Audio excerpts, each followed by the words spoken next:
The hills of eastern Tennessee in the 1890s were quiet in the way only rural isolation could make them. Rolling green in the spring, scorched gold in summer, and shadowed under deep frost come winter, they carried secrets in their soil that few dared to name aloud. Dirt roads wound like narrow veins between farming homesteads, and neighbors knew each other's names, but not always their truths. It was here, tucked along a narrow, overgrown trail outside of Haywood County, that Mary Hensley lived alone in a weather-worn farmhouse that seemed perpetually caught between seasons. The townsfolk didn't talk much about Mary, not because they didn't know her, but because speaking her name carried a weight no one quite wanted to shoulder. She had been a widow for nearly 2 decades. Her husband, Elijah Hensley, killed in what was called a hunting accident, a tale that never quite sat right with some, though it was told often enough to pass for fact. She kept to herself after that, raising a modest crop, tending a small herd of goats, and occasionally traveling into town with baskets of eggs or jars of apple preserves to sell. There was nothing outwardly remarkable about her life, but there was something about her eyes. Deep set and always fixed just a moment longer than was comfortable, they made people turn away mid-sentence. Children would later say she had a way of looking at you that made you think she could hear the quietest thoughts you'd never spoken. Mary's land sat on the edge of a wooded ravine, and locals swore you could hear strange noises echoing from the hollow at night, a scraping like something being dragged over earth, and sometimes a faint tapping that seemed to follow you if you lingered on the road near her property. Farmers attributed it to the wind, to animals, to the imagination. That takes root when a place is too still for too long. The missing men started as whispers. The first was a farmhand named Joseph Turney, last seen leaving the general store one autumn evening in 1891, headed down the road toward the Hensley place to deliver a bushel of apples. His horse was found tethered to a tree the next morning. Joseph was never seen again. Then there was Matthew Crowder, a blacksmith's apprentice, who left the forge one evening to take care of a debt and vanished. The sheriff assumed drink, gambling, or debts had driven them to skip town. In a county that was still more wild than civilized, disappearances weren't unheard of and rarely investigated with much vigor. But over the years, the list grew. By 1896, 7 men had vanished within a 5-mile radius of Mary Hensley's home. There was no proof to link her to any of it. No one had seen her with them, no signs of a struggle on her land. She continued to sell her preserves and goats. Milk in town, speaking little, always leaving before the gossip could swell too loudly in her presence. It might have gone on like that indefinitely if not for the brutal winter of 1897. Heavy snow blanketed the hills, making travel treacherous. A neighboring farmer, Henry Collier, noticed Mary's chimney hadn't been smoking for days. In the country, no smoke in the dead of winter meant something was wrong. Wood runs low, illness takes hold, or worse. Henry hitched his wagon and made the slow trip through the snow, finding her front door slightly ajar. Inside, the air was thick with the scent of old wood and something else, faint but metallic, like the tang of rust. Mary sat at her kitchen table, still and pale, a shawl pulled tight around her shoulders. She was alive, but in a state somewhere between waking and sleep, her eyes glassy and unfocused. Henry tried speaking to her, but she only blinked slowly, as though unsure whether she was being addressed at all. Sheriff Thomas Grant was called. Upon entering the home, he noted that nothing was out of place, no overturned furniture, no signs of intrusion. It was only when he stepped into the bedroom that the unease turned to something else entirely. Under Mary's bed, neatly arranged in pairs, were men's shoes. 47 pairs in total. Worn leather, caked with dirt, but each pair cleaned, and lined with care, the toes facing outward. Every sole bore the same mark, a strange jagged carving, like a crooked triangle intersected by a straight line. Some marks were faint with age, others fresh enough that flakes of burnt leather still clung to them. At first, Sheriff Grant assumed she had taken them in barter or found them discarded. But the sizes varied, and many were scuffed in ways that suggested long wear. He recognized two pairs immediately, one belonging to Joseph Turney, the other to Matthew Crowder. Their families had described the boots in detail when the men vanished. The air in the room seemed to grow heavier as Grant crouched to examine the shoes. The symbol was unfamiliar, neither cattle brand nor cobbler's mark. The carving wasn't done with precision, but with a kind of deliberate violence. The edges charred, as though burned into the leather by fire rather than cut with a knife. Mary, when questioned, offered no explanation.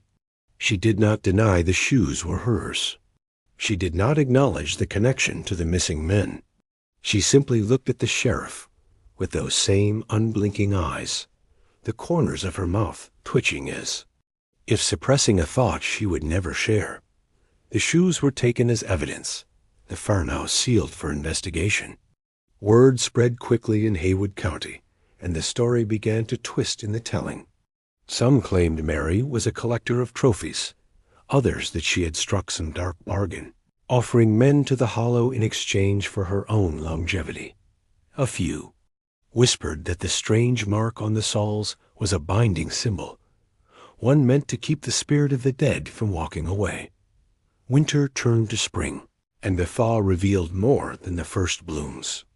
Less than a mile from Mary's home, along the edge of the ravine, searchers found shallow depressions in the earth, each no wider than a man's shoulders.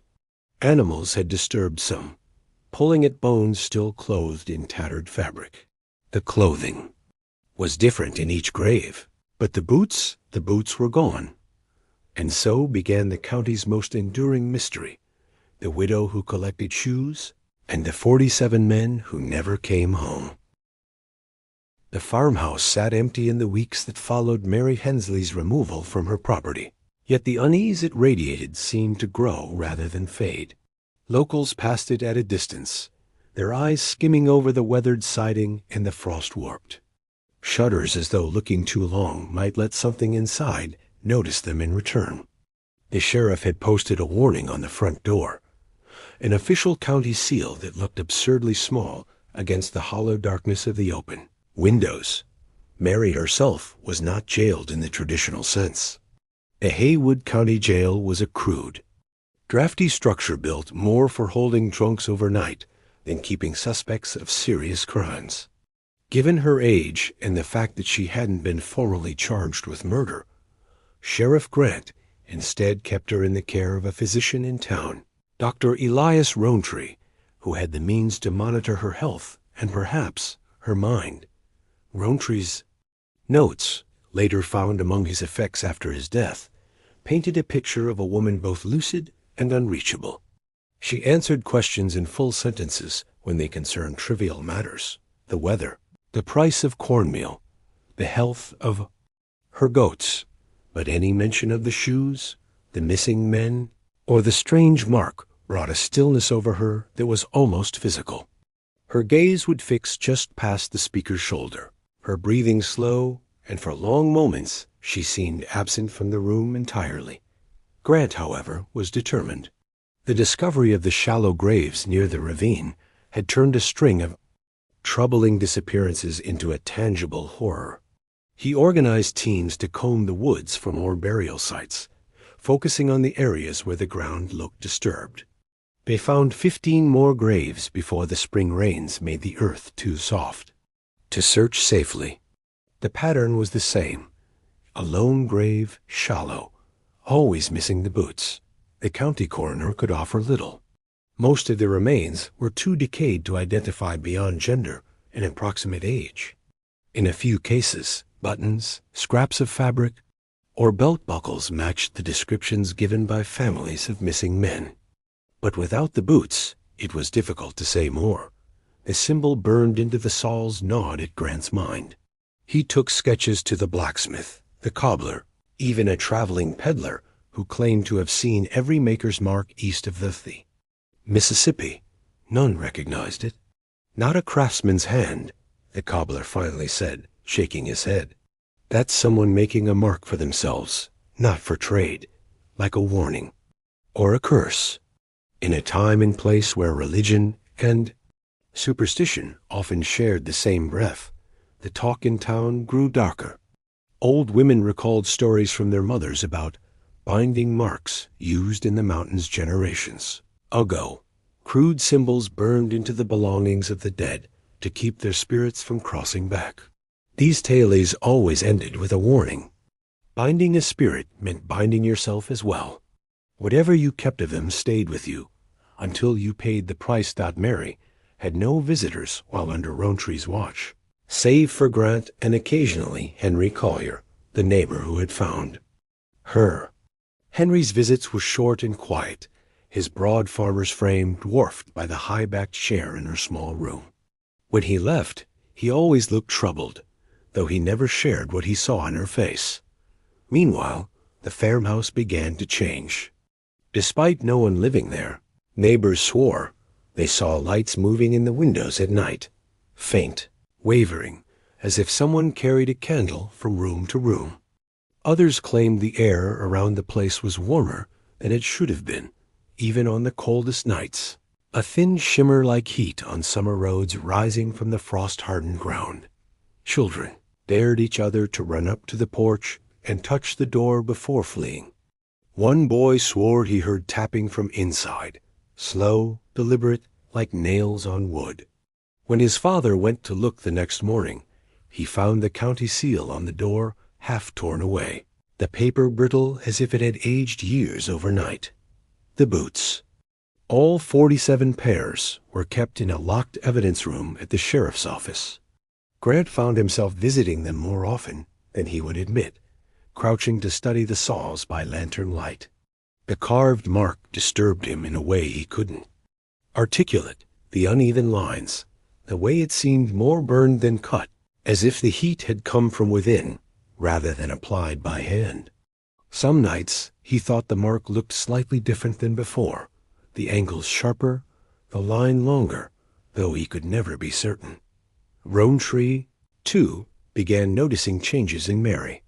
Her health did not decline, as might have been expected, for a woman of her age under stress.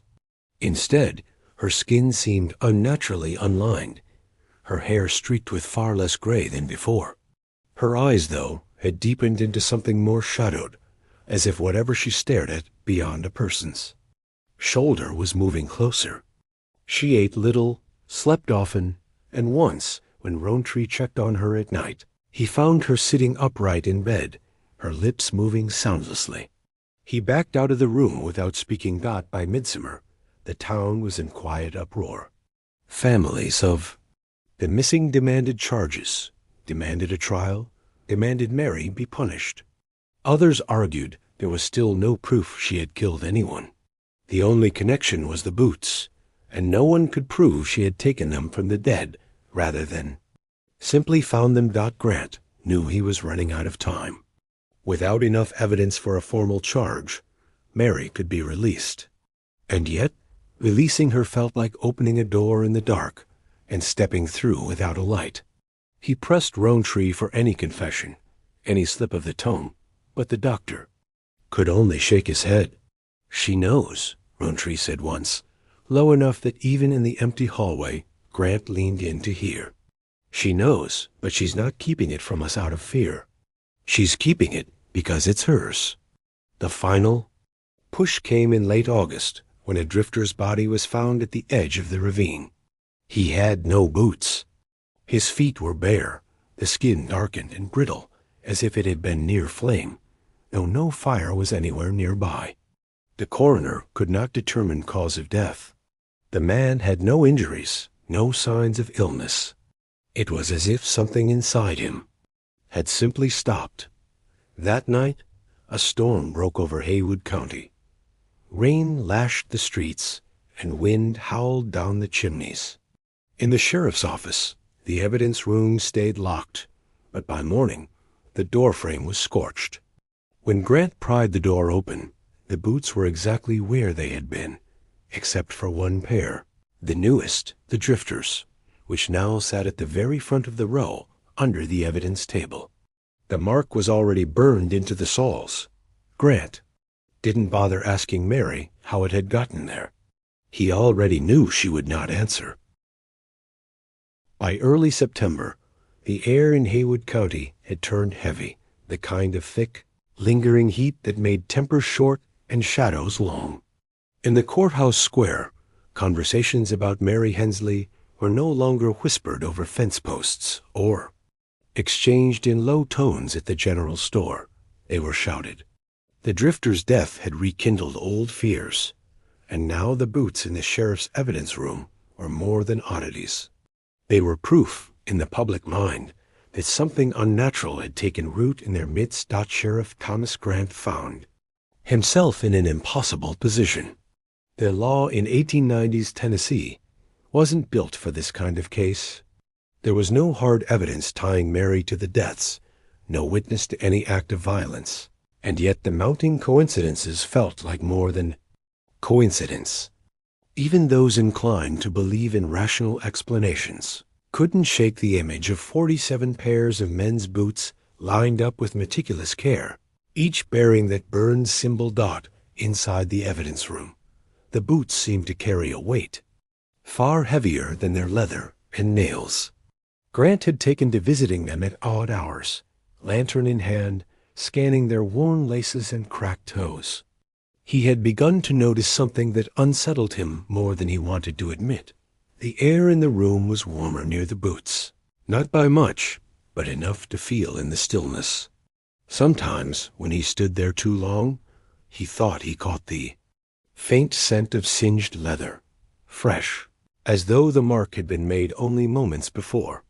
After the drifter's pair appeared, already branded, Grant doubled the locks on the evidence door. He kept the only keys in his breast pocket, even while sleeping.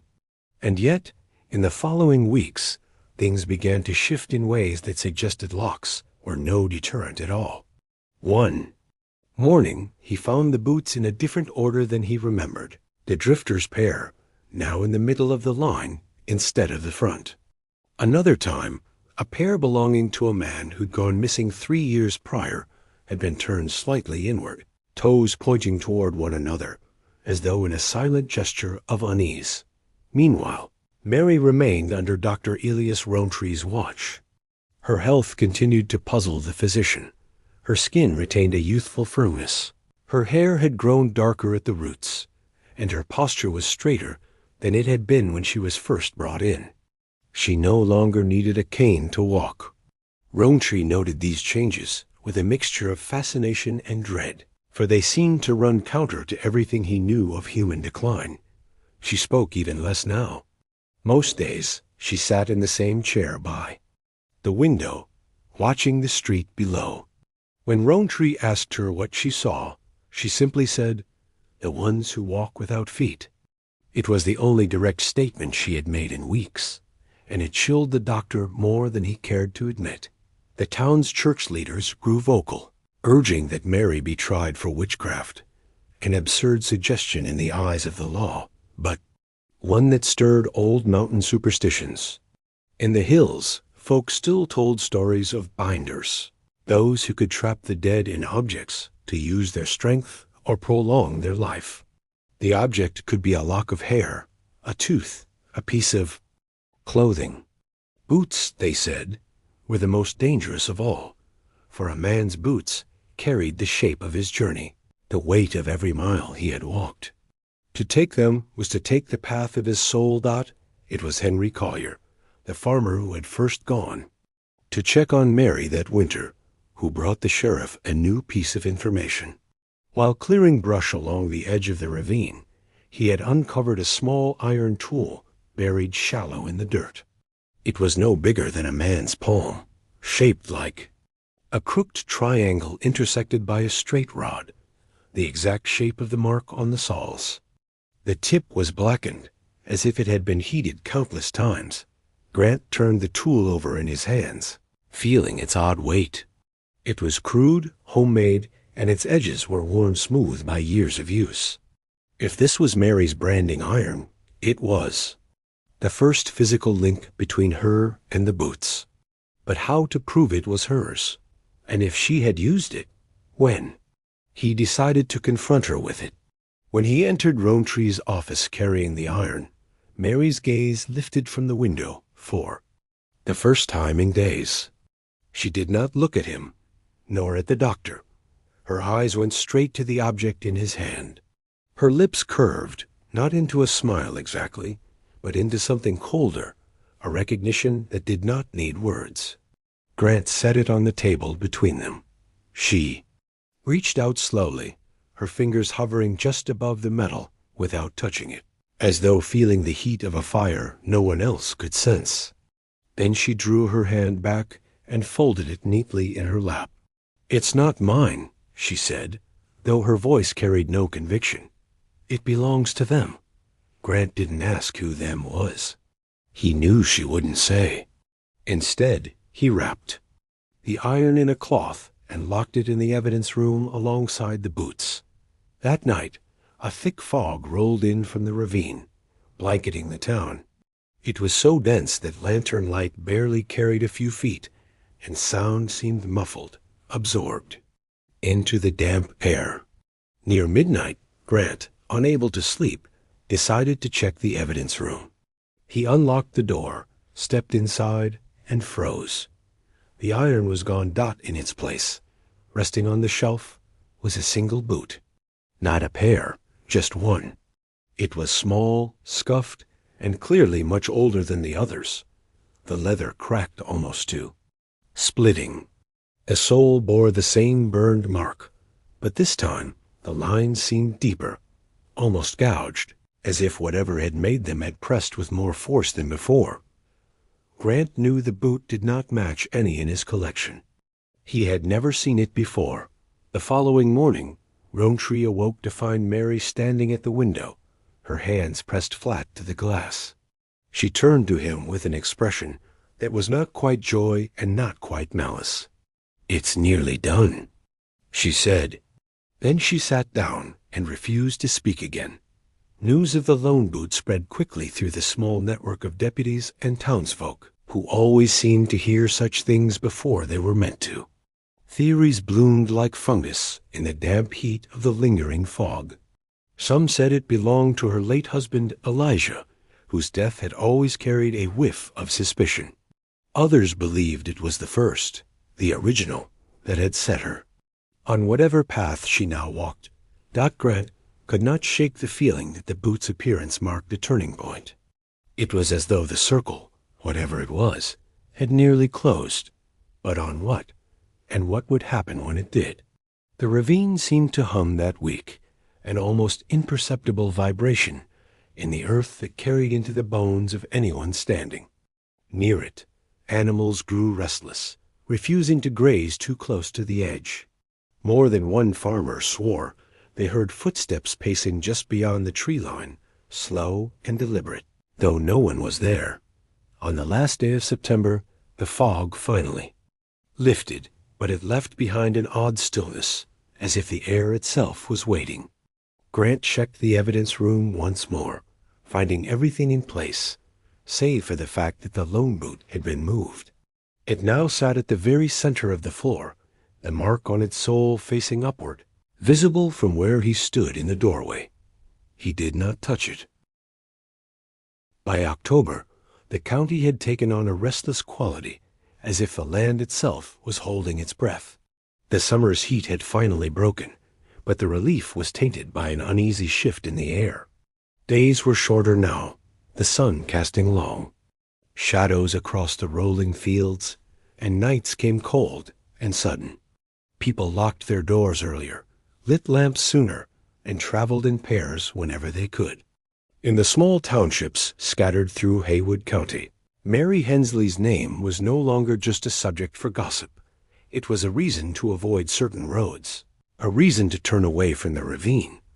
The single boot in the evidence room was becoming the sheriff's obsession. Sheriff Thomas Grant visited it daily, though visit felt too tame a word for the compulsion that drew him back again and again. It remained in the center of the room, untouched, the mark on its sole visible. Each time he entered, the burned symbol seemed sharper now, the edges dark as coal, the grooves clean and deep as if freshly branded.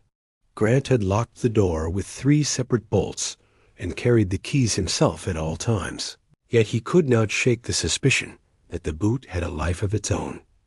What unsettled him most was not the boot's presence, but the absence it represented. He knew in his gut it had replaced something. A thing removed, a thing he could not name, something missing not from the room, but from the county itself. It was as if the boot were a placeholder, a piece on a board in a game he didn't understand. Mary's condition in Dr. Rowntree's care had shifted yet again. Her skin no longer just seemed youthful for her age. It was smooth, unnaturally so, without the faintest crease around her eyes or mouth. Her hair, once streaked with gray, now appeared dark and full, hanging in loose waves that caught the lamplight. Most disquieting was her posture. She now moved with the easy, confident gait of a woman decades younger. The transformation was undeniable, and though Rowntree tried to rationalize it as some strange quirk of physiology, a deep part of him recoiled from the change. She spoke rarely, but when she did, her words came out as if they were chosen with care. Each one weighted. "It takes time to walk the miles," she told him one morning, gazing at nothing in particular. "But I am getting there." Rowntree didn't press for meaning. He had long learned that pressing her only closed her off completely. Meanwhile, the ravine was becoming a place people feared even in daylight. Hunters reported finding fresh tracks near the edges, bare footprints, large ones, deep in the mud, as though the walker had carried a great weight. But the strangest detail was that the footprints always stopped abruptly, mid-stride, in open ground. No sign of a return path. No indication of where the walker had gone. Henry Collier came to Grant with another grim find. Not far from where he had uncovered the branding iron weeks earlier, he had stumbled upon another shallow grave. This one was different. The body had been buried face down, hands bound behind its back with what looked like strips of leather. And again, no boots. The feet were bare, the skin cracked and darkened, the toes curled in a way that suggested agony rather than peace. Grant had the body exhumed and examined by the coroner, but there was nothing new to learn. No sign of wounds, no cause of death, just the same inexplicable absence of life that had claimed the drifter. And again, before the body was even moved to the coroner's table, Grant's mind went to the evidence room, to that lone boot, to the possibility that it would soon have a mate. 3 days later, his fear became fact. When he entered the evidence room, there were now 2 boots in the center of the floor. Not a matching pair, but 2 singles, the original small, weathered one, and a newer one with the same burned symbol. The fresh boot matched the size and wear of the bound man's missing footwear. The mark on its sole was crisp, the leather, still giving off the faint smell of char. Grant did not need to ask Mary how it had arrived there. Still, he went to see her, if only to gauge her reaction. She was sitting at her window again, watching the street. Without turning to him, she said, "You see how it grows." Her voice was low, steady, and carried the strange conviction of someone not boasting, but simply stating an unchangeable fact. The pattern was undeniable now. Every man found dead without boots was followed by the sudden appearance of a new single boot in the evidence room, already branded with the mark. Yet no one had seen anyone enter the locked room, and the boots were too solid, too tangible, to be dismissed as hallucinations or tricks of the mind. Rumors in the town reached fever pitch. Some believed the boots were vessels for the souls of the dead, each one holding something that fed Mary, kept her youth, sustained her life. Others claimed the boots were stepping stones in some dark ritual, and when the right number was reached, something or someone would come to collect. The exact number varied in these stories. Some swore it was 50, others whispered 77, but all agreed that the number was finite, and that with each new boot, the end drew closer. Grant's deputies began to quit, one by one. The work had gone from law enforcement to something they could not define, and none wanted to be in the evidence room when the final boot arrived. The sheriff himself, though reluctant to admit it, began to dread each morning, each turn of the key in the lock. The boots were no longer just objects. They felt like witnesses, like participants, each one angled in such a way that he imagined they were watching him. Waiting dot in early November. A cold wind came through the hills, stripping the last leaves from the trees. That same week, a peddler traveling through the county was found dead by the roadside, his wagon overturned, his goods scattered. His feet were bare. The ground beneath him was scorched in two perfect ovals where his boots should have been. Grant didn't bother sending men to search the evidence room that night. He went himself, unlocking the door with a grim certainty. Inside, there were now 3 single boots, each one aligned in a straight line, the marks on their soles facing upward like a row of open eyes. For the first time, he spoke aloud to them. "What do you want?" His voice echoed in the stillness, unanswered, but he felt, deep in his chest, that they had heard him. The next morning, Mary was seen walking in Roantree's garden, her back straight, her step light, her cheeks flushed with color. She looked, from a distance, like a woman in her 40s, not a widow in her late 60s. When she caught sight of Grant watching her from the street, she tilted her head in a gesture that was not quite a greeting, not quite a challenge, and smiled. It was the first true smile he had ever seen from her, and it made his blood run cold. The smile lingered in his mind long after she turned away. It wasn't warm, nor was it mocking. It was something in between, as if she were acknowledging him as a participant in a game he didn't yet understand.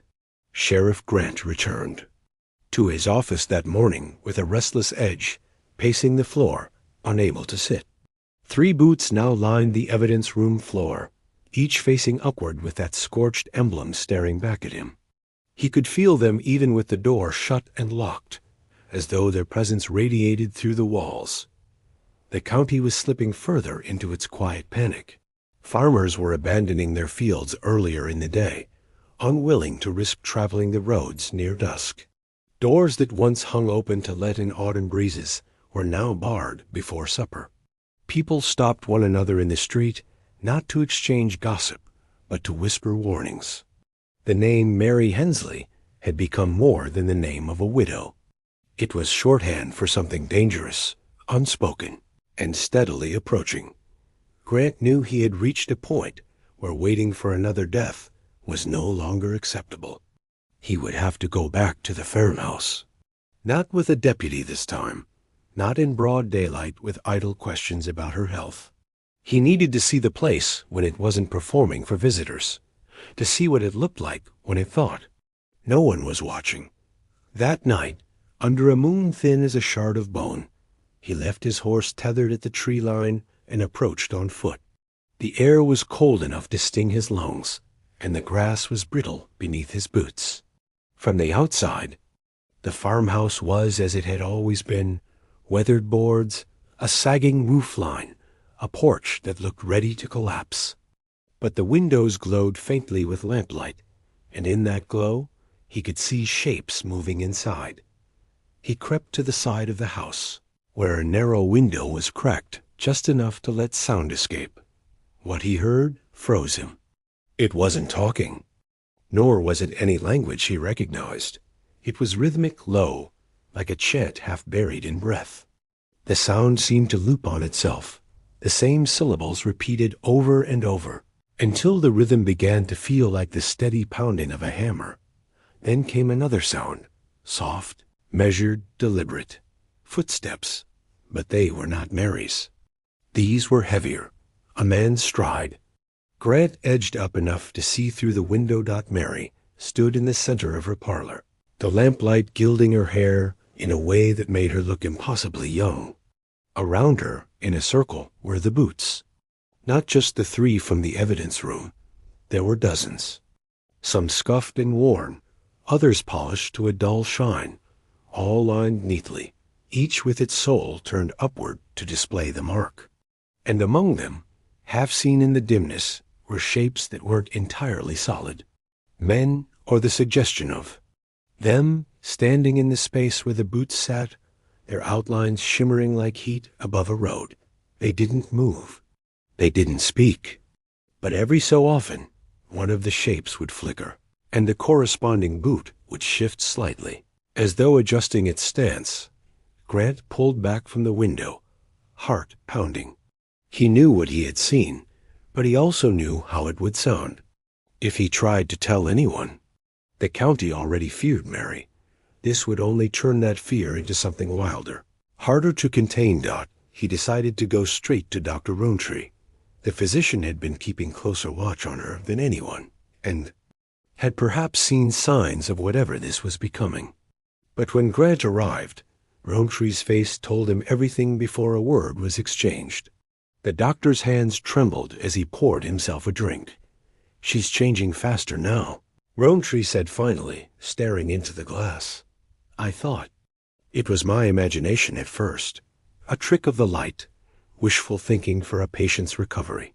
But no, she's younger than when I met her. Not just healthier, younger. And I believe she knows it." Grant told him what he'd seen in the parlor, the circle of boots, the shapes standing over them, the chant. Rowntree didn't ask him to repeat it. Instead, he set down his glass and said, "You can't keep those boots in the evidence room, Sheriff. They aren't evidence anymore. They're part of it." Part of what? Grant wanted to demand, but he didn't. The truth was, he wasn't. Sure, he wanted the answer. 2 nights later, another man went missing. A trapper named Ellis Boone, last seen walking home from the tavern. His body was found the next morning near the edge of the ravine, lying on his back as if dropped there. From a height. No injuries, no boots. The ground beneath his feet was burned in the same perfect ovals. Grant didn't bother to delay the inevitable. He went to the evidence room before sunrise. There were now 4 single boots, all aligned in that same straight row, the marks facing up. But this time, the row had shifted position. Instead of facing the door, they faced the back wall, where there was nothing but bare boards. It felt like a signal. By now, the count was becoming a quiet obsession for him. 3 had become 4, and he could not shake the idea that the end point, whatever it was fixed and waiting. If the number was 50, 46 more men would die. If it was 77, the county would be a graveyard before it was over. Mary was seen in town the following day, not walking slowly as she once had, not leaning on anyone's arm. She moved through the market with the easy confidence of a woman in her prime, her skin luminous, her eyes bright. People stepped aside for her without realizing they had done. So, some watched her in awe, others with suspicion. But no one spoke to her. Grant followed at a distance. She bought nothing, spoke to no one. She simply walked the length of the market, then turned and went back the way she came. As she passed him, she glanced at him once, not smiling this time, but with a look that carried the same unspoken message as before. You see it now. That night, Grant dreamt of the boots. They weren't in the evidence room in his dream, but in the middle of the road outside his office, stretching away into the darkness in 2 endless lines. Between them walked the men whose shapes he had seen in Mary's parlor, their faces pale and unreadable. They walked toward a place he couldn't see, and though he tried to follow, the road beneath him turned soft, like wet earth, pulling at his feet. He woke before dawn, sweating, the sound of the chant still in his ears. By morning, the fog had rolled in thick from the river, swallowing the town in a damp, gray silence. He lit a lamp in the evidence room and stared at the boots. 4 now, just 4. But the space around them felt different, as though the room were no longer entirely his. He locked the door, but the sense of intrusion followed him into the street. Somewhere, out there, Mary Hensley was waiting. And if the count was truly fixed, she had all the time in the world. The first frost of November crept over the town like a silent verdict. Each blade of grass sheathed in silver, each window pane laced with the breath of the season's change. The camp's clearing, once alive with the sounds of bustling work and restless murmurs, had fallen into a strange hush. Even the wind seemed to carry its voice differently, no longer rushing through the trees, but whispering against them, as though something had stolen the space for sound itself. At the heart of it all, the ledger remained on the table in reverend. Hollis's quarters, its pages growing heavier with each entry. New names, new disappearances, written in the reverend's careful hand as though cataloging something sacred. But the handwriting had changed subtly over the past weeks. The deliberate, even strokes of an educated man replaced by hurried script that tilted into the margins. This small, almost imperceptible detail became the first thing Miriam Carter noticed when she was summoned to copy an entry. She remembered glancing up at the Reverend, searching his face for some clue. His eyes were distant, his lips moving faintly, as though in prayer, but no sound emerged. In the lamplight, she saw the beads of sweat on his brow, not from the cold, but from whatever thoughts worked feverishly behind his calm mask. The next morning, Hollis convened a meeting with his closest, deacons in the chapel. Those who lived in the outer cabins were ordered to stay indoors. The fire burned low in the grate, casting long shadows across the wooden floor. Miriam, tasked with sweeping the entryway, caught only pieces of their conversation through the cracked door. Words like necessary, heretic, and severance from the world reached her ears. Then the sound of papers being torn, slow, deliberate, followed by the thud of something heavy hitting the fire by the week's end. 3 more women were gone. This time, no story about runaway intentions was offered. Instead, a single phrase began to circulate among those brave enough to whisper, "The garden has taken them." The garden, in the camp's private lexicon, referred to the fenced-off orchard at the far western edge of the property, a place no one entered without Hollis's permission. The orchard had been planted years earlier, its trees gnarled and tangled, their branches always heavy, though no one seemed to harvest from them. The air around it held a damp sweetness, like overripe fruit left too long in the sun.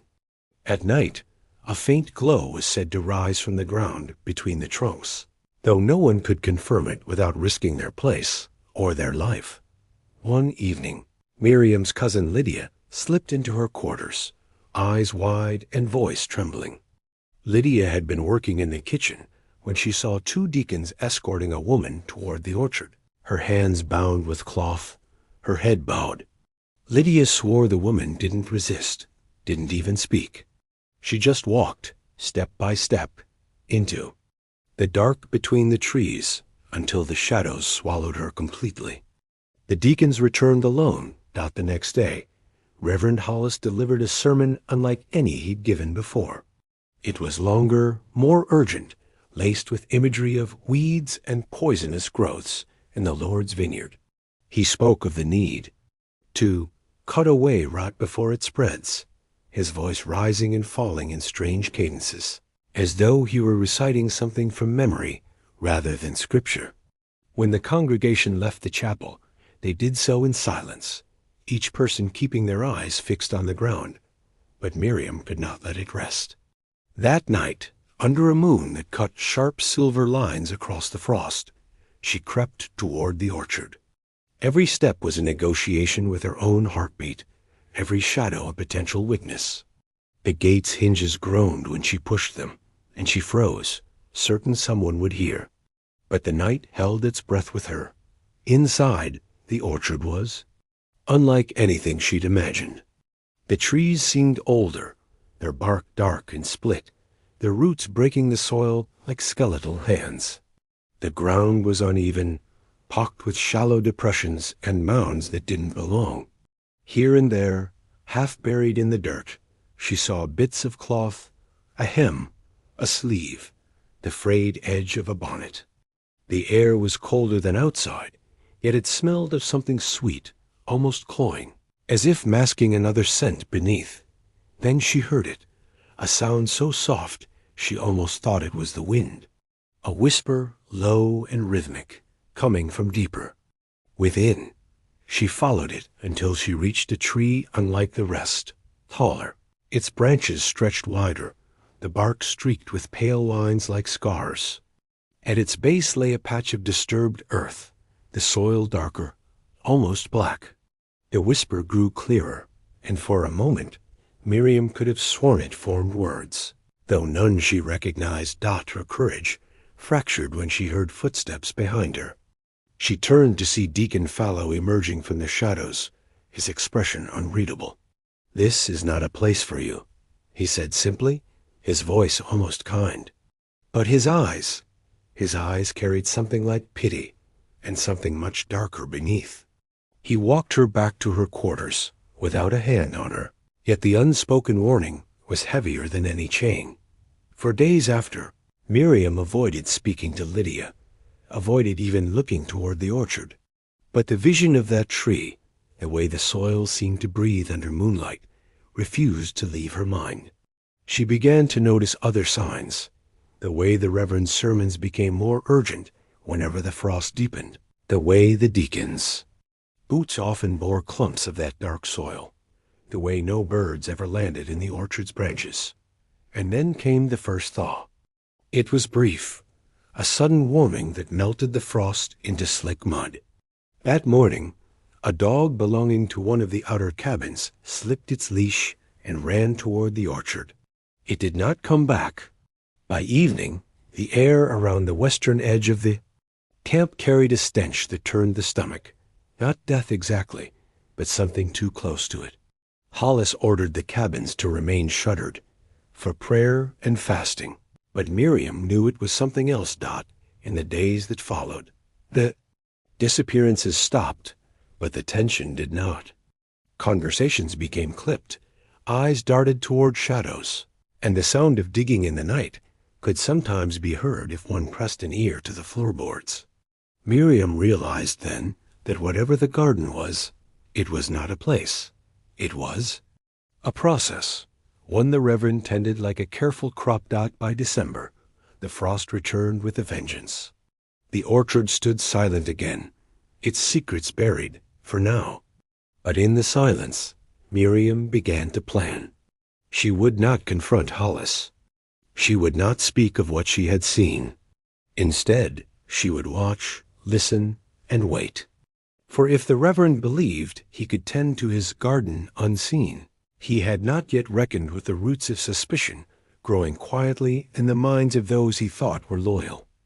The ledger still sat on his table, its pages heavier than ever. And Miriam knew that one day the weight of those names would be too great for even him to carry without something, or someone breaking. The town's records from 1851 to 1854 were like paper ghosts' half-torn ledgers, ink blurred by moisture, and entries that seemed to end mid-sentence. But in between the damage, there were patterns. Lists of names, each accompanied by a single date. The handwriting changed from month to month, suggesting multiple record keepers. Yet the style carried the same ominous precision. No cause of death, no location, no witnesses, just names, like a toll of the lost, the archivist who allowed. The viewing of these records spoke in whispers, as if the past might overhear. She mentioned that many of the listed names never appeared in census rolls again, nor in any burial registries. To her, it was as though these people had simply dissolved into the earth without ceremony. That observation struck like a blow, because, in a town where funerals were public events, absence of a burial meant only one thing: there was something to hide. Outside the archive, the air felt heavier, as if the low clouds pressing over the rooftops were sealing the place from sunlight. The rain had not yet started, but the scent of wet stone was already in the air, and it clung to the skin. Standing there, the idea became impossible to ignore. Someone had been erasing lives, not just physically, but administratively obliterating their paper trail until nothing official remained. And if that erasure had been sanctioned, it meant there was complicity in high places. The first location on the list was a small parcel on the edge of town, an abandoned smithy, its roof bowed in, the forge reduced to rubble. Beneath the soot-blackened beams, a patch of ground seemed unnaturally flat, as if tamped down. Even decades later, the soil bore an odd discolored hue, almost gray, as though nothing living had grown there for a generation.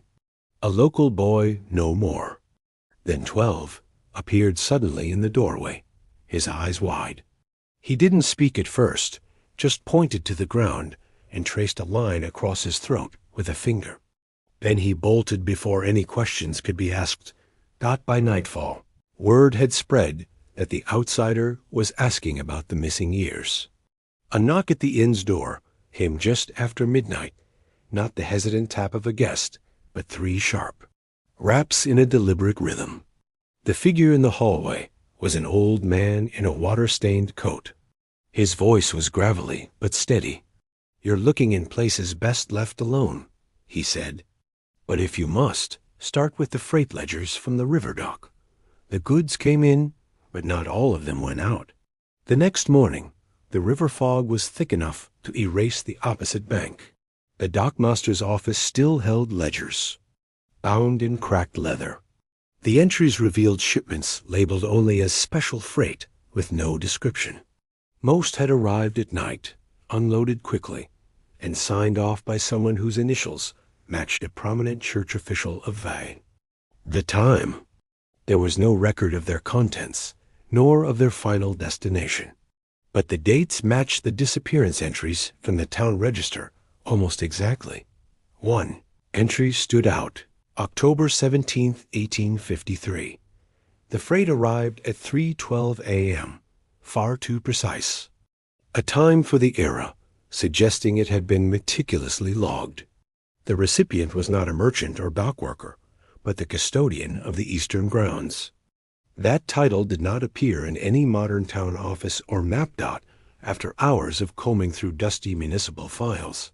The term was finally found in an 1849 zoning document. The eastern grounds referred to a parcel of land owned jointly by the diocese and the township land that had been fenced off since the late 1850s and was now a dense thicket of overgrowth. No official reason for its closure was listed, only a note that public access is permanently restricted. The site lay a mile outside the current town boundary, accessible only by a path that had long since disappeared under bramble and vine. Moving through it was like entering a forgotten cathedral's shafts of light cutting through the canopy, the air heavy with the scent of decaying leaves. In the center of the clearing stood a low stone wall, its blocks mottled with moss. Inside the wall, the ground was bare, no grass, no weeds, just compacted earth dot. It was there that a half-buried iron marker was found, the engraved letters barely legible, EG -1853. Beneath it, the earth gave off a hollow sound when struck with a boot heel. The soil shifted unnaturally, almost as if it rested over an empty space. Digging was impossible without tools, but the sensation of standing over something hidden, something deliberately concealed, was undeniable. That night, the old man in the water-stained coat returned, uninvited, to the inn. He brought a folded scrap of paper, brittle with age. They called it sanctuary, he said, but it wasn't for the living. Unfolding the paper revealed a map hand-drawn, with the eastern grounds marked by a small black square. Around it, in looping handwriting, was a single phrase: "No graves here are holy." The phrase echoed in the mind long after he left. It suggested not just unmarked burials, but something darker, that these were not merely the bodies of the dead, but the discarded remains of those the institution had deemed unworthy of consecrated ground. And if that was true, the stone wall was less a boundary than a warning dot by now. Every inquiry seemed to lead back to the same nexus: the diocese, the freight ledgers, and the eastern grounds. The implication was inescapable. People had been brought here, removed from public sight, and buried without name or record. But why? Disease could not explain the secrecy. Crime alone could not explain the clerical involvement. Whatever had happened, it was a collaboration between civic and religious power, conducted in such secrecy that even the whisper of it had been scrubbed from living memory. In the days that followed, the atmosphere in town shifted. Doors that had once opened with cautious hospitality now stayed closed. Conversations died when a stranger entered the room. The sense of being watched, always from a distance, never directly settled in like a constant weight. It wasn't paranoia. Footsteps could be heard behind in empty streets. Shadows seemed to pause just at the edge of lamplight. One evening, while reviewing notes in the inn's small common room, the faint sound of metal scraping came from upstairs. The innkeeper claimed no one else was lodged in that part of the building. Yet the sound repeated, slow, deliberate, like a blade being drawn along stone. By the time the stairs were reached, the hallway was empty, but a folded piece of paper lay on the floorboards. It bore only 3 words in the same looping hand as the map: leave the wall. The message was not a suggestion. It was a directive, one meant to end the search entirely. But it had the opposite effect. Whoever had left it knew about the investigation into the eastern grounds, which meant they were either a direct descendant of those involved, or someone with access to the records that still existed in private hands. That night, the rain finally came, drumming against the shutters. Lying awake, it was impossible to ignore the growing truth. Whatever was buried beneath that wall was not just the key to the disappearances. It was the reason for the silence, the fear, and the deliberate destruction of records. And someone, in the present day, was determined that it stay buried, that the next step would not be cautious nor quiet. The eastern grounds would have to be opened, stone by stone, if necessary, before the last of the paper ghosts could be laid to rest. The night after the 3rd incident at the institution was one of those rare moments when the wind seemed to howl with purpose. The sound threaded through the brick corridors, rattling old window panes like skeletal fingers. Inside, the staff worked, under a strange silence. Nobody dared to mention what had happened in the West Wing that morning, a silence born not of ignorance, but of collective fear. By the time Dr. Edwin Latham made his way down the hallway, lantern in hand, the place already felt like an abandoned ruin. The smell of burnt fabric still lingered from the fire in room 14, a fire that had started without any visible source. They had extinguished it before it spread, but the bed's wooden frame was reduced to ash, and the mattress was little more than smoldering stuffing. Only one witness had seen the flames begin. An orderly named Cooper claimed it erupted the moment the girl, the mute patient who had been at the heart of the past weeks' disturbances, brushed her hand along the bed frame. Cooper swore her expression didn't change, but her eyes caught the light in a way that made him think of hot metal cooling. No one asked him to repeat the account twice. Latham wasn't a superstitious man, but he carried with him the creeping sense that the building itself was beginning to reject them. He had been through outbreaks of fever. He had seen delirium drive the patients to acts of violence, but this was different. It wasn't illness, nor was it madness. It was a design, a sequence, something that followed its own set of rules, and they were too far behind to understand them. The fire, the disappearances, the constant temperature fluctuations in specific rooms. It was as though an unseen hand was reshaping the asylum from within. And yet, the epicenter always returned to her. He had tried more than once to document his findings. In his office, an entire desk drawer was now dedicated to sketches, temperature readings, and written testimonies from staff. But each morning, without fail, 1 or 2 documents would be missing. At first he suspected misplacement, but the pattern became too deliberate. Only the most revealing notes vanished, never the irrelevant ones. Whoever was taking them knew exactly which pages mattered. On the morning of October 11th, the asylum received an unexpected visitor. She was a small woman, gray hair pulled into a severe knot, dressed in mourning black. She introduced herself as Sister Agnes, formerly of St. Gabriel's Convent, and claimed she had traveled for 2 days to reach them. When Latham asked her purpose, she handed him a folded piece of parchment. The writing was old, the ink faded and smudged, but the language was unmistakably deliberate. It referenced a child unfixed origin, marked from birth with a silence that was not of injury, but of intention. The text described her presence as both a curse and a conduit, an opening through which forces without flesh may come and go. When Latham looked up, Sister Agnes met his gaze with the steady composure of someone accustomed to carrying terrible truths. She told him she had seen the girl before, years ago, in another place, under another name. The details of her arrival then were eerily similar. She had been found alone, placed under care, and within months the institution began to fracture from the inside. Fires, missing records, patients turning on each other without provocation. And then, one day, she was simply gone. Agnes warned him plainly, if she stays, this place will not hold. But removing her was no simple matter. Officially, she was a ward of the state. Her file, such as it was, contained only 2 vague reports and an unsigned order of transfer. There was no family listed, no known origin point. Moving her without authorization would raise questions the asylum could not afford. That evening, Latham walked the grounds alone.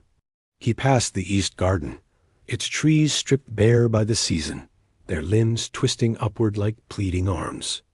He passed the old carriage shed, where frost had formed in strange, branching patterns across the doors, patterns that looked almost like writing. The urge to scrape them away warred with the instinct to leave them untouched. The girl was standing in the courtyard when he returned. She wore no coat despite the cold, and her eyes fixed on him the moment he stepped into view. She didn't move toward him, nor did she shy away. She simply stood, silent as always, with the same unreadable expression that had unsettled every member of staff since her arrival. Latham approached slowly, aware of the faint hum in the air. It wasn't a sound so much as a vibration, an awareness, at the edges of thought. He stopped a few feet away and asked her, out of habit, if she was all right. She didn't respond. But after a long moment, she raised her hand and pointed toward the western wall of the asylum. Beyond that wall lay the sealed wing, closed for years due to structural damage. Nobody went there, not even the maintenance staff. The boards over its entrance were reinforced, the windows shuttered. And yet, the moment her hand lifted, Latham felt certain she was showing him something that was already in motion. That night, 2 orderlies reported hearing movement inside the sealed wing. Heavy, deliberate footsteps. When they went to investigate, they found the boards intact, no sign of forced entry. But the dust near the door was disturbed by a trail of prints. The size and shape were wrong for any human foot. By morning, the first patient deaths began. Officially, they were recorded as heart failures, but the attending physician admitted privately that the expressions on the faces were unnatural. Each mouth was stretched slightly open, lips drawn tight, as though they had been trying to speak a final word, but couldn't force it out. The asylum shifted again. Conversations became whispers, schedules fell apart, and half the staff began requesting reassignment. Those who stayed did so out of either loyalty or morbid curiosity. Latham, meanwhile, found himself caught in an impossible calculation. If the girl was the root, removing her might end the events. But if Sister Agnes was correct, she wasn't the cause at all, merely the doorway. In that case, taking her away could scatter whatever was coming, allowing it to spread beyond the asylum's walls. The decision had to be made soon. Too many nights now were punctuated by that low vibrating hum. Too many fires started in rooms with no candles, no lamps, nothing flammable within reach. Too many records disappeared without the sound of a single drawer being opened.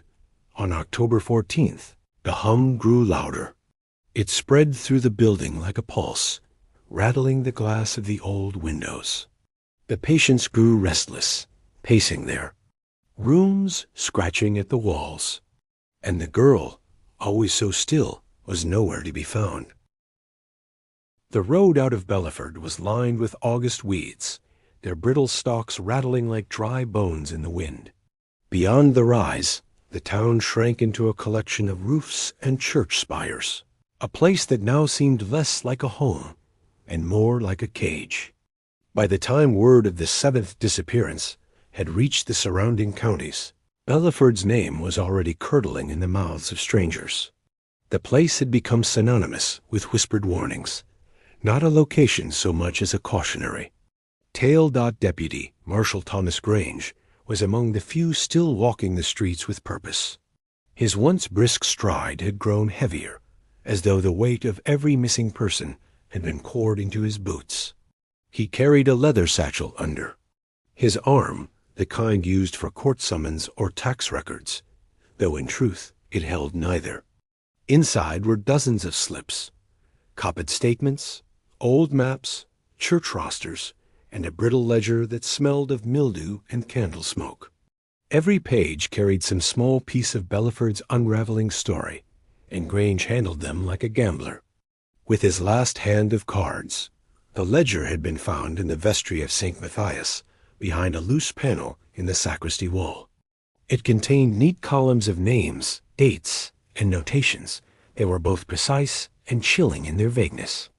A mark beside certain names, an inked cross, almost too faint to notice, appeared next to every person who had vanished. No explanation, no address, no mention of where they had gone.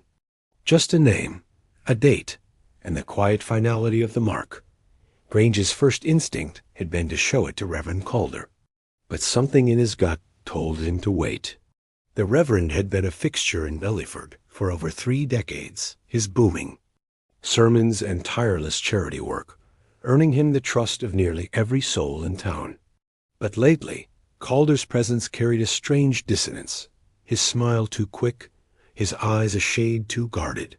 And there had been the matter of the locked west wing of the church, under repair for years, yet never actually repaired. By late afternoon, the clouds rolled in low and fast, pressing the horizon into a smudged bruise.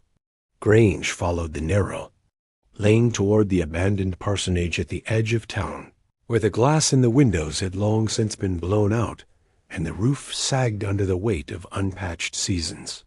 The place had been empty for over a decade, ever since the last resident, Reverend Elias Bront, vanished in 1884.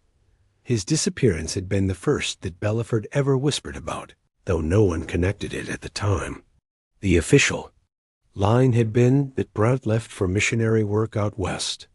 The truth was that no letter or word ever arrived to confirm it. The front door yielded to his touch, creaking open into a smell of rotted timber and rain-soaked dust. Inside, the air was stale but not entirely dead. There was the faint tang of candle wax, recent enough to stand out. Grange's eyes adjusted to the dim light filtering through the grimy panes, revealing the detritus of a house abandoned in haste. An overturned chair, a trunk left unlocked, sheets draped over furniture like ghostly sentries. The floor groaned under his boots. He moved room to room, noting details in his small pocket journal. Upstairs, the hallway floorboards bore a deep rut in the center, as though something heavy had been dragged repeatedly toward the end chamber. When he reached the door, it resisted for a moment, as though wedged from inside. With a hard shoulder, it gave way. The chamber was nearly empty save for a wooden kneeler and a wall of shelves stacked with jars. Each jar was sealed with wax, and each contained what appeared to be folded slips of paper, hundreds of them lined up like a silent congregation. Grange took one jar down, pried away the wax with his knife, and drew out a slip. The handwriting was cramped, nearly illegible in the dim light. It was a date, a name, and a short phrase, taken in light of the covenant.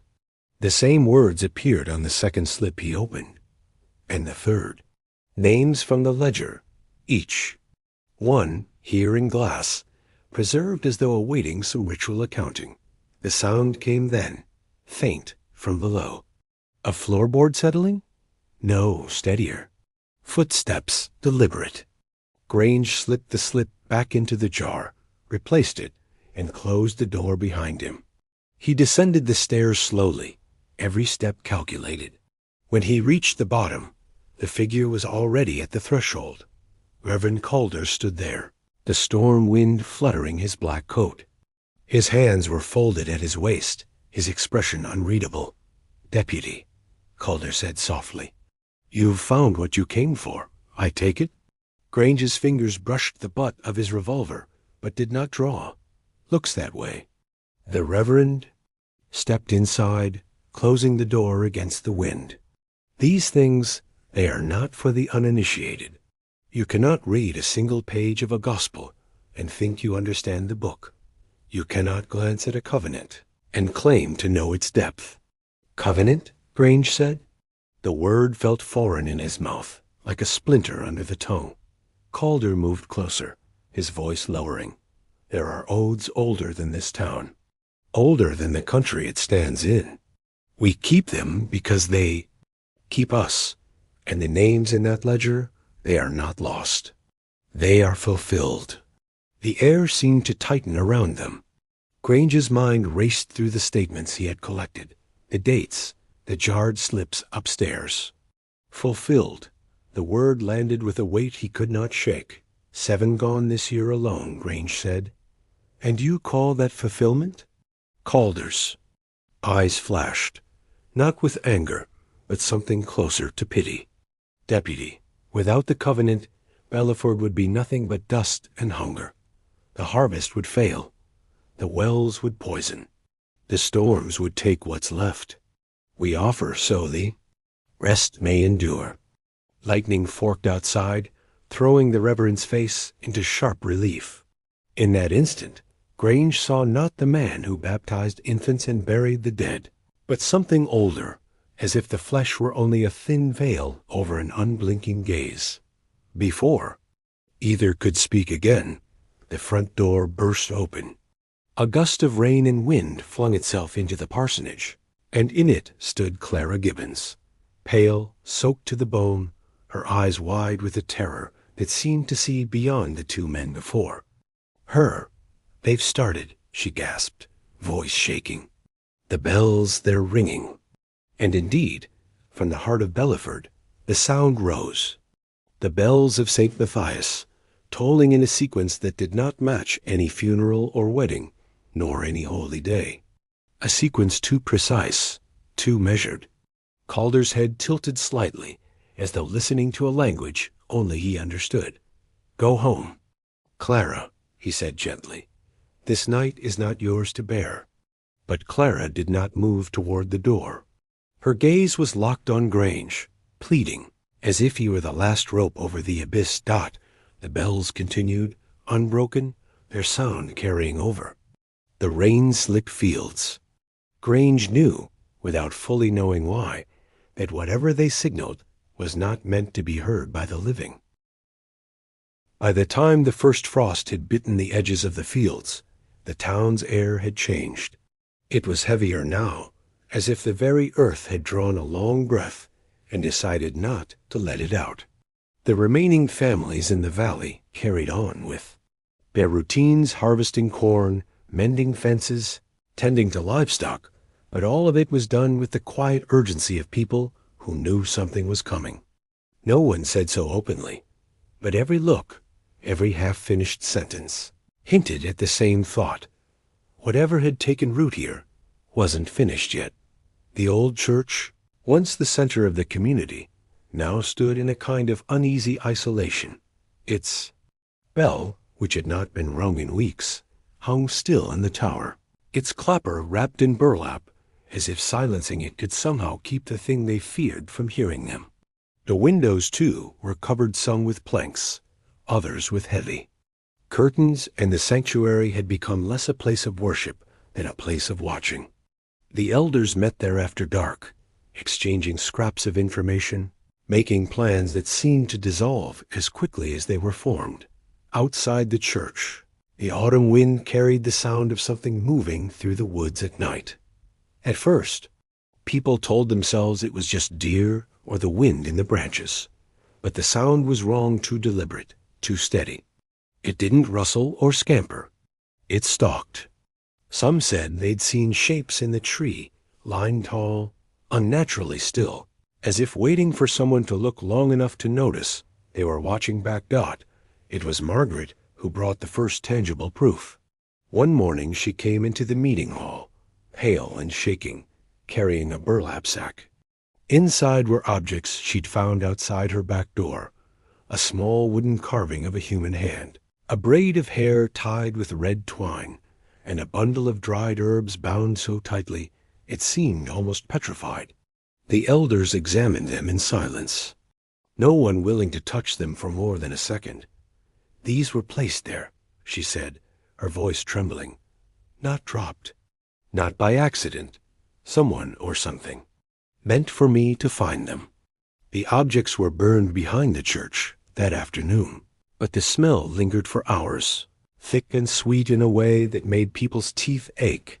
The nights grew longer, and with them came a new pattern. In the hour before dawn, a faint knocking could be heard on certain doors, 3 taps, then silence. Those who opened their doors found nothing but cold air and frost on the threshold. Yet those who heard it often fell ill within days, struck by fevers that left them delirious and muttering about shadows in the rafters or faces in the walls. Sarah, who had once been the most outspoken about resisting fear, began to unravel. She claimed she saw her late husband standing at the foot of her bed each night, smiling in a way she didn't recognize. "It's not him," she whispered, to anyone who would listen. "It wears his face, but it's not him." She moved into the church, sleeping in the corner near the altar, refusing to return to her home. The journal kept by Reverend Carter, found years later, described the weeks in detail. His handwriting grew tighter, more frantic, as if each word had to be squeezed onto the page before the thought could fade. "The valley feels like a bowl," he wrote. "Something is filling it, slow as water, and soon we will all be submerged. I cannot tell if it is a presence or a sickness. Perhaps it is both." The town's young men organized patrols, though they never ventured far from the main road. Lantern light marked their slow circuits through the fog, but more than once a man failed to return. When search parties went after them, they found only discarded lanterns, still lit, glass unbroken, lying in the grass as if set down gently. The river became another point of unease.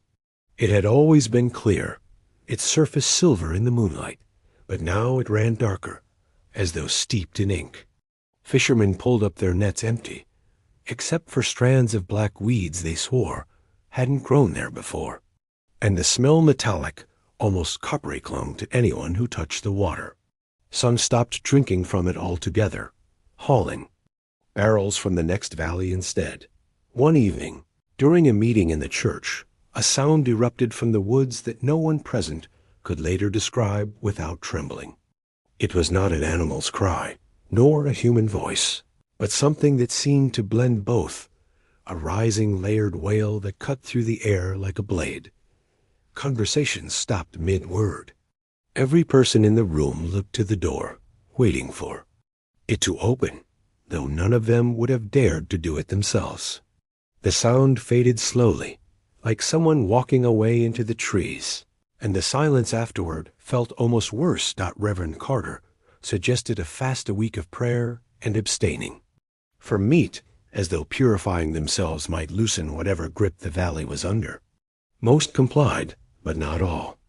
A few scoffed at the idea, muttering that no prayer would chase away something that had already taken root in the soil. Those few were the first to disappear the nights that followed. When winter's first snow finally fell, it came heavy and fast, blanketing the valley in white. For a moment, people dared to believe it might be a kind of cleansing. But in the days after, strange tracks appeared deep, narrow impressions that wound from the tree line straight to the doors of certain homes, then vanished without turning back. The stride was too long for a man, too heavy for a deer, and the shape. No one agreed on the shape. On the last day of November, Margaret was found in the field behind her house, her body unmarked, her eyes open and fixed on the sky. Her hands were clasped together as if in prayer, but in her mouth was a small, perfectly smooth stone, black as coal. It had not been there before the frost. The stone was taken to the church and locked in a chest, though several swore they heard it rattling inside at night.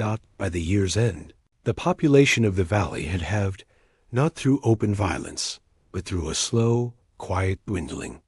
Some left in the night without a word, leaving their homes unlocked, fires still burning in their hearths. Others vanished altogether, their absence discovered only when someone went to check on them. And yet, in the midst of it, there were those who stayed, whether out of stubbornness, faith, or the simple inability to imagine life elsewhere. They carried on lighting their lanterns at dusk, barring their doors, whispering prayers they weren't sure anyone was listening to. The church remained the only place where people gathered openly, its air thick with the mingled sense of wax, smoke, and fear. In the final entry of Reverend Carter's journal that year, dated December 31st, his script was faint, as if the ink itself resisted being committed to the page. We are still here. But so is it.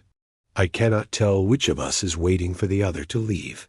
The frost deepened, the nights stretched longer, and somewhere beyond the tree line, the deliberate sound of something moving continued steady, patient, and utterly certain that time was on its side. By the time the winter sun rose over the hills that last morning, the town had already given itself to a quiet kind of surrender. The streets, once full of whispered speculation and late-night lamp-lit meetings, stood nearly deserted. Even the usual creak of wagon wheels on frozen ground had become rare. In the weeks since the truth had clawed its way into daylight, something unspoken lingered over every porch and alley. The institution at the center of it all, that hulking, window-heavy structure whose walls had once promised sanctuary, was now stripped bare. Its doors hung open like a jaw after the teeth had been knocked out. Papers littered the floors. Rooms that had once held regimented rows of beds now gaped in their emptiness. The smell of dust and rain-soaked timber filled every corridor. Inside, the air seemed to hold the last echoes of its inhabitants. Footsteps that were no longer there still seemed to tap faintly against the wood. A cough that once broke the silence of early dawn could almost be imagined. Even the scent of boiled grain from the kitchens seemed trapped in the plaster, as though the building itself could not accept that its purpose was over. But for all that absence, there was something else, something that refused to vanish with the furniture and ledgers. In the far wing, where the stonework met the oldest part of the foundation, shadows did not behave the way they should. They clung stubbornly to corners, no matter how bright the daylight outside. Visitors who ventured in that direction spoke of a subtle hum beneath the floor, A vibration felt through the soles of the boots more than heard. The townsfolk, for all their appetite for rumor, had stopped speaking openly about it. Perhaps it was fear. Perhaps shame. Perhaps the unshakable knowledge that even after the names were written down, the crimes confessed, and the perpetrators buried or locked away, there was something they could never fully account for. The records, those precious, damning documents, now rested in the county archives, bound in thick folders. They told the story in the cold language of dates, names, and charges. They spoke of transfer orders, medical examinations, disciplinary actions, and supply inventories. On the surface, it was all procedural. But between the lines, in the spaces left blank, lay the true ledger.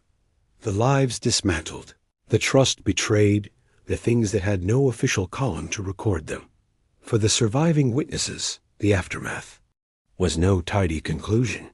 Many drifted away, scattering to neighboring towns and distant cities, each carrying their own version of events. Some changed their names.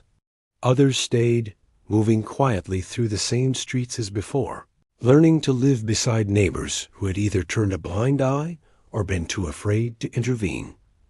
Those who had been closest to the heart of it, the ones who had stepped into those forbidden rooms, pried up floorboards, or held the recovered artifacts in trembling hands, found themselves bound to the place in ways they couldn't explain.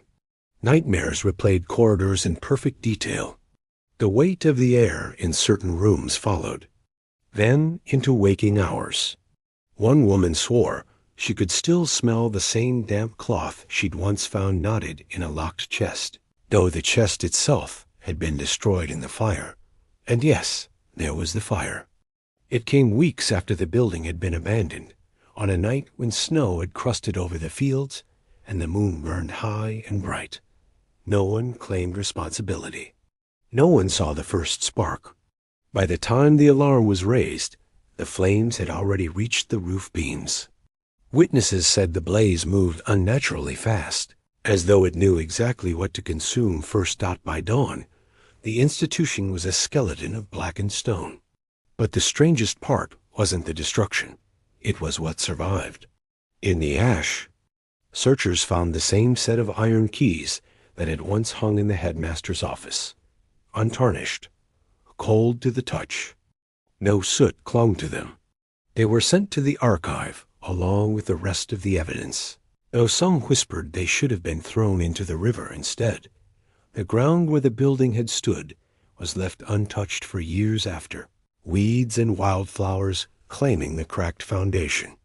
Children dared one another to cross the threshold of the remaining archway, but even they went silent when the wind pushed through, carrying a hollow tone like a breath drawn in too sharply. Decades passed. Roads were paved. New families moved. The town adjusted its story, sanding down the edges until it was something that could be told at a dinner table without lowering one's voice. The horror became a cautionary tale. The names blurred. The dates became fuzzy. Eventually, for most, it was simply history. But for a few, those who had seen the ledgers with their own eyes, who had felt the shift in the air at the old foundation, who had heard the faint hum beneath the floors, it never stopped being present. One of those few, an aging archivist with a limp and a fading memory, claimed near the end of her life that she had once gone back to the ruins at dawn long before. The sun could burn away the mist. She said she saw a figure standing in the weeds, back turned, head slightly bent, as though listening to something only they could hear. She called out. The figure did not turn. When she took a step forward, the mist thinned, and there was nothing there. Her story was never recorded officially, but in the private notes she kept tucked between pages of municipal maps, she left a single line. Some doors stay open, even when the building is gone dot, and so the land remains. The weeds grow tall. The wind still finds its way through the archway. Travelers pass without knowing, and those who do know rarely speak of it. The records gather dust in their locked cabinets. And in the town itself, Where new houses rise and old ones sag, life continues, layered over something that has never fully released its hold. Perhaps it never will, because history has a way of waiting. It waits in the gaps between what's remembered and what's written down. It waits in the places where no one dares to look too long. And it waits here, on this patch of ground, where the last stones of the institution sink slowly into the earth, and where, if you stand quietly enough, you might still feel that faint hum beneath your feet.